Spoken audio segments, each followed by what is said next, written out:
Okay, so I'm effectively a retired teacher. I was a school principal for many years.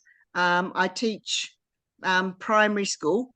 In New Zealand at the moment, the economy is it's very hard to afford to live. So I do relief teaching in various schools. So yeah, I've had 40 years in the classroom from 5-year-olds right through to year 13. Okay. Good evening, ma'am. Good. Hi, namaste.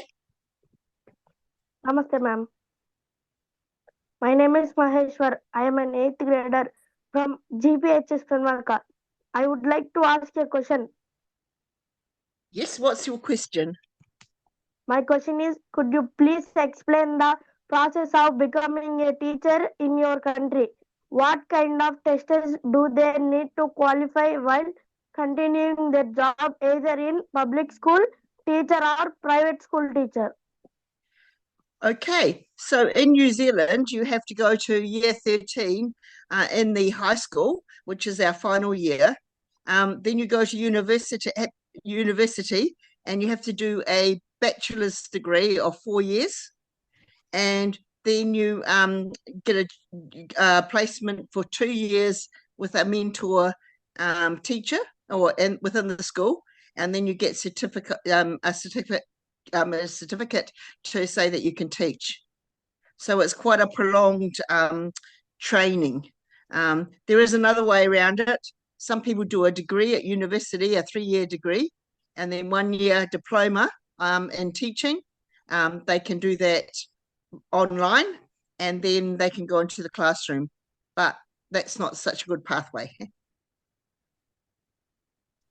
So do they need to take the again a few more tests even after entering the profession? I mean, if I am a public school teacher, I have entered the profession. I mean, with these all qualifications needed for this to become a teacher, even after entering the profession. So do I need to qualify any tests in order to continue my profession as a teacher? If you're a New Zealand teacher, or then every 3 years you have to be approved by your principal as meeting, I think it's about a 13-point criteria, including uh, understanding Maori culture, Indigenous culture, under what we call the Treaty of Waitangi, which is our foundation document. So you have to fulfill all of those and be signed off for those, and that's every 3 years. And if an issue arrives with your teaching, then there's a process that you have to go through, where you're warned and then you're offered support. And then if you don't meet that, then you can be told that you can't be a teacher anymore. So you have to meet certain criteria, but it's not very high. Recently, in my regional government, the Supreme Court, the highest court in India, it has passed a judgment that all the teachers who are working currently needs to go through a test. So that is a TET, it's called locally. And this particular test has created as a big disappointment among the all senior teachers, because they are all saying that we have had enough qualification and we passed the test conducted by the government, and still one more test is not good for us because we have already proved our efficiency as a teacher. And even after completing 20 years service, 25 years service, and still one more test, it's not a good for us. It's a big agitation is going on in India in many states against this particular test. Yes, I feel it's very unfair to the older teachers. I think that experience and proven on the ground is better than just one test. I think it's a very unfair system. Yeah, absolutely. Another student is. Ma'am. Namaste. Namaste, ma'am. My name is Monica. I am a 9th grader from GPHS Penmark. I would like to ask you a question. Yes, that would be great. My question is, could you please explain Kiwi education system briefly? So we start we have preschool, which is early childhood from so people can work, which gives kids a lot of experience in play and whatnot. At 5, they can start school, but they don't legally have to start till 6, but most start at 5 years old. And most are kind of play-based plus some structure. And then they go through to year 6, and after year 6, year 7 and 8 are called an intermediate, where they do a lot of wide-ranging skills as well as academics. It might be they do metalwork, woodwork, different community projects as well, drama, arts, that sort of thing, music. And then, sorry, my cat's just playing with a computer cord. And then at year 8, they go to, year 9, they go to high school. And from year 9 to year 13, it becomes more academic. Unfortunately, we have a lot of children, especially our Indigenous Māori children, that opt out and start missing school and get into crime because it's not really catering for their needs. My question is, what professionals are most demanding in New Zealand? Do Indians try their luck over there?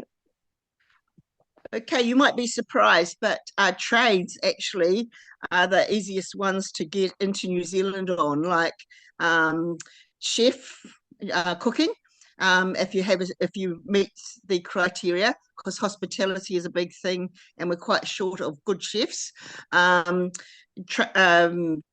Tradespeople in general, like electricians, builders, we're quite short of. It changes very often. Most of the Indians that come here come on through medical, through nursing, or doctors.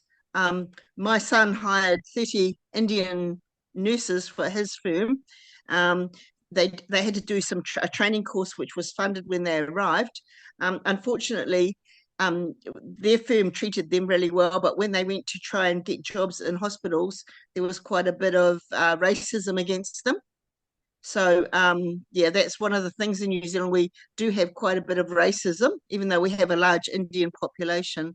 But yeah, engineers are in high demand, but a lot of them are in the trades, agriculture, horticulture, fisheries, and like I said, the basic trades, mechanics. I know some Indians that have come here as mechanics, and even hairdressers. I had my hair done by 2 Indian guys the other day that had bought a hairdressing business here, and they're very, very good.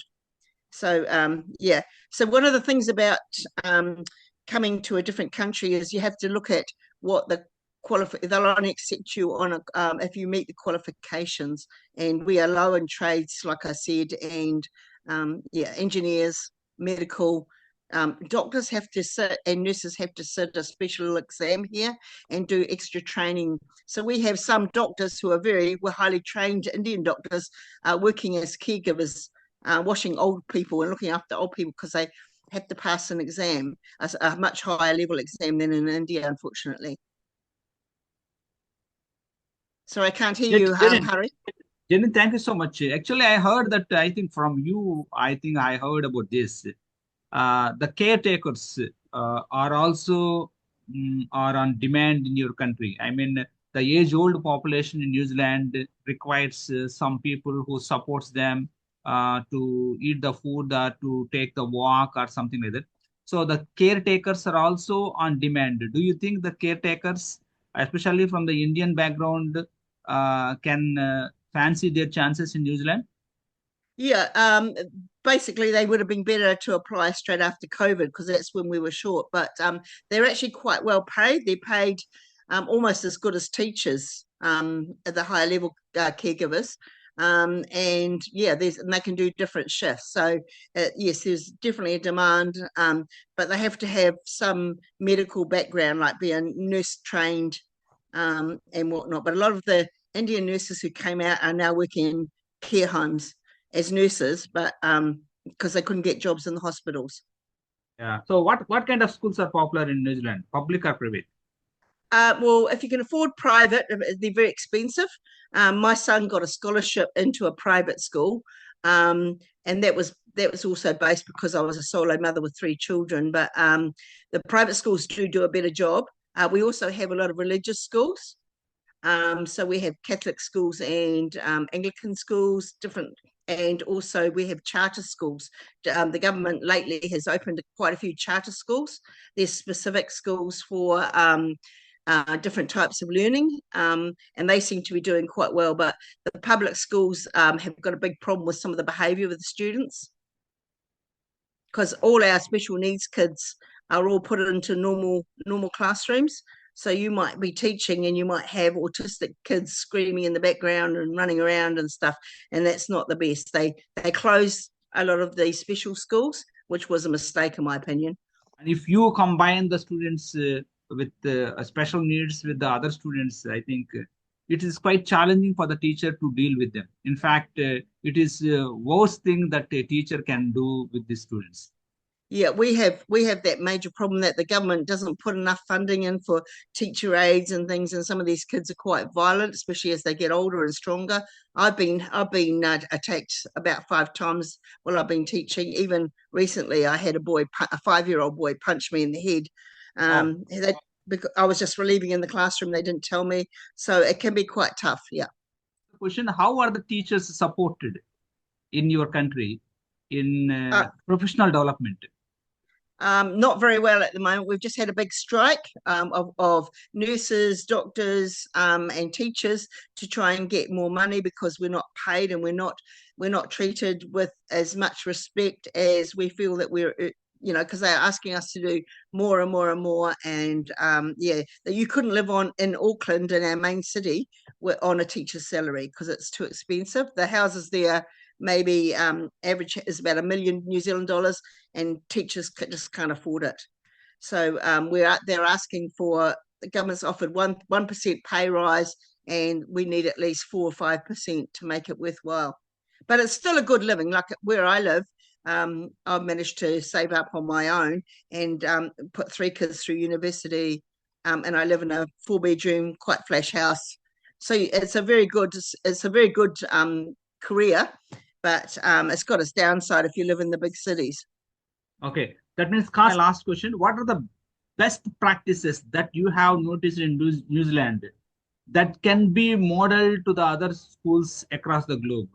That means can you specify a few best practices in education system in New Zealand that can be imbibed by the other countries to be implemented in their classrooms? Yes, I think getting students to work together cooperatively on projects that they're interested in, and also, oh sorry, my cat's just going for the cord again. She's being a pain. Yeah, I think our cooperative learning strategies are the best. We also have and also we're like the principals empowering their teachers rather than finding fault with them, use them to build to mentor other teachers. We do that very well. Okay, thank you so much, Jane, for your time, and I always enjoy your session because we get to know many interesting and incredible facts about New Zealand.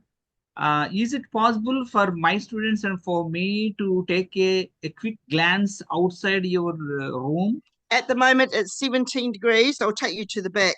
It's Okay. 17 degrees in New Zealand, and it's snowing in the South Island. And it's supposed to be summer. Hang on, I'll just give you a look. Can you see? Oh, wow, yeah, that's really, really beautiful. It's a lot of green over there. And Yeah, Jane, yeah. what's the time now? It's exactly 7 o'clock, 6:30. It's 10 to 6. Okay. So the daylight, you can see the daylight until 7 p.m. No, in summer it's we have daylight saving, so they move the clock, and so we get an extra hour, so it doesn't get dark here till about 8 o'clock at night, and the sun rises at 6:45. So now, before we wind up the session, may I request you to give a message to my students?